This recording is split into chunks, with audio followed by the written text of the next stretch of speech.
Maya mutam noksari loinana channel asina ngasi thagasaganduriba video ase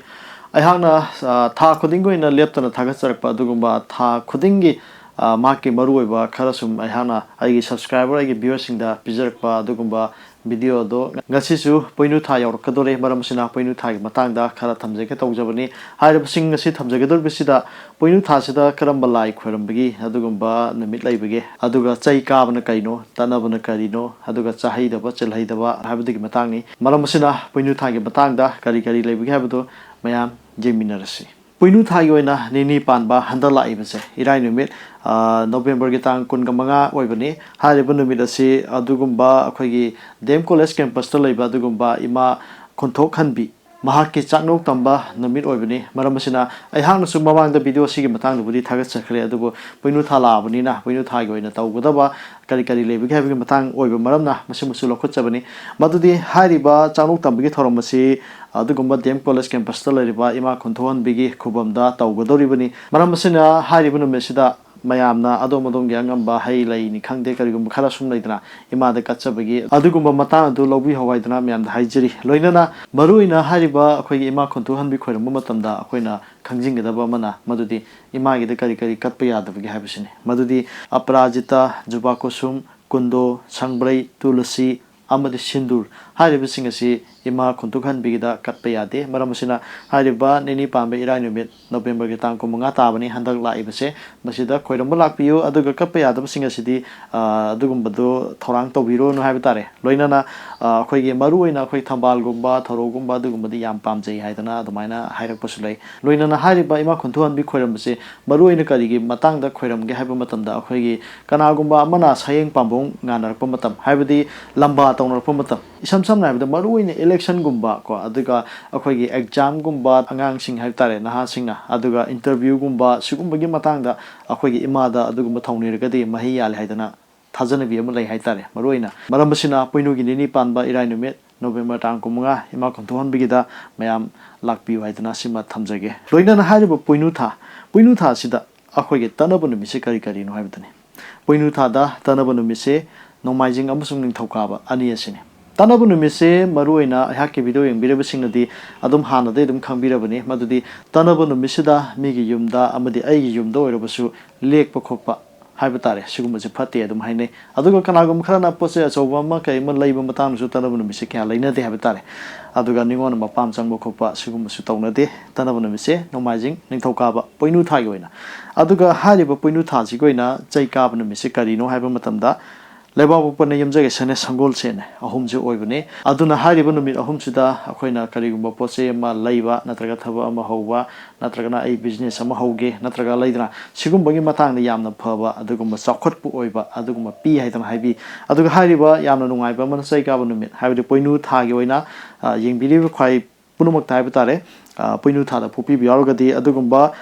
lebaku payum jaga sa sagojen hariba ahum sida pupi bi yaurgadi poinu thagi oina adui targadi makhoi ase mayamdigi top haibitare mithoi mihen bu obiaba adugumba amasu oi haidana sumaina thengna basu lai haidana mayamna thamjege loinana hariba poinu tha sida akhoi chahai da buchil haida bagi matang amu thamjege chahai da buchil haida ba haibagi matang lakpam matamda haron singna budi chahai da ba chil haida ba su hojibu sana ba yari bra haibagi karigum khara dim laiba yai adubu mamangi matamda ahalaman singna tawbiramba haibitare adugumba amani ngasi ayhana thamjege doribise madudi chahai da bada poinu thagi oina sebot che chahai de haidan haibirame chil haida bada langthrei haribase masi chil haidi haidan haibirame poinu thagi oina ne aduna hariba chahida bamsung chelhaida ba ani se karigumba yade phati haidana haibiram base tawbiba lergadi madugi pholoina yarida chagum lai poe haidana hairame sumaina ahalamasingna ibiram laik tigi thengnajabani masi mayamna haribasi adum thani ga ahalamasingna hairam base adum chanabusu adum kya amusu lairi ko aduna sigum base adum khanglingdra mayamna video sembiro haidana adum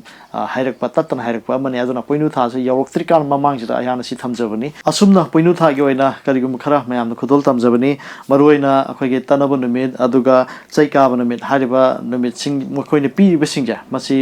isam samna da tanabu numita nomaijing thoka ba pi ko aduga chaika bada Tuesday ne Wednesday ne Thursday ne pieba hariba singa se handak chahi gi da nate matung tarak pa chahi khuding da su haiba tare poinu thagi oina masi adum oiduna laigada bani haidana sumai thamjage haiba de bior singna samam na badege sum hanga po dum yawe madudi handak ki kan tanabuna mi oiri bise masi mathang ju oigada bra kamai tawbuno kai hang pu yawe do oiri bise tha amagi oina pira bani aduna masi matung ta ba chahi kya da su dum oiduna laigada ba amane haiba tare haduna ngasage hang na chai ka ba thamjage ba do chai ka ba se poinu thagi oina Tuesday Wednesday Thursday ne haibati leba po jum jai sa sangol chen hariba numi ahum je masi chai ko de dum chai ka ba numi oi ge daroban hai tare poinu tha gi oina maram sina ne hangna akhoi ge poinu tha da pukpi ba sin naw yaur ga di adugumba leba po jum jai sa sangol chen sida pukpi boi tara ga de mokhoi di chai ka ba numi ta pok pasing hai dan haijeri bse aduna mayam pulakmo matam da mithoi mihan boi ba mayam di khara tongan ba karigumba ma tarpo matam da mokhoi jin hekta yagan bugumba mai pak khebugumba adugum oi ga le hai dana mithoi mihan bo oi hai dana samai thambiram hai tare chai ka ba numi ta pok pasing ja aduga tanabo numi kisina tongale tanabo sidi ngasai ge akhoi gi thawai pa ma jiba changthok changchin hai tare hui emo loige hangdong emo loige hadi tanabo numi sidi loksan bu khosan ba phattaba ada pithok ke bu phattaba adagi yum dagi mi ema na sathok ke matam da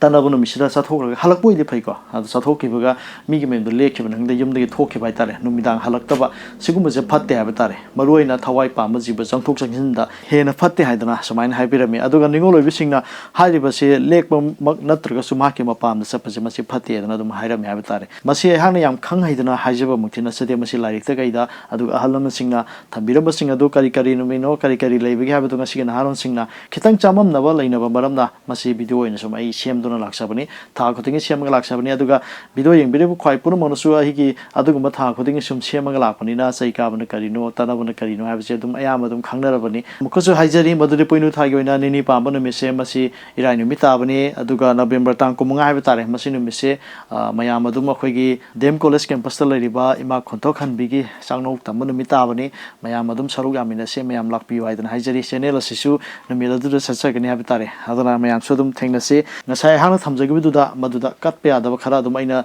mamang su thamjagre amuksu thamjari madudi aprajita jupa kosum kundo sangbrai tulasi sindur hairiba singasi ima khonthok han bigi maphamda katpada phatte haidana haibirame aduga kanagum khana hariba ima khonthok bisam sida khoiram jage haiba taragadi hadaki sida natragasu haiba tare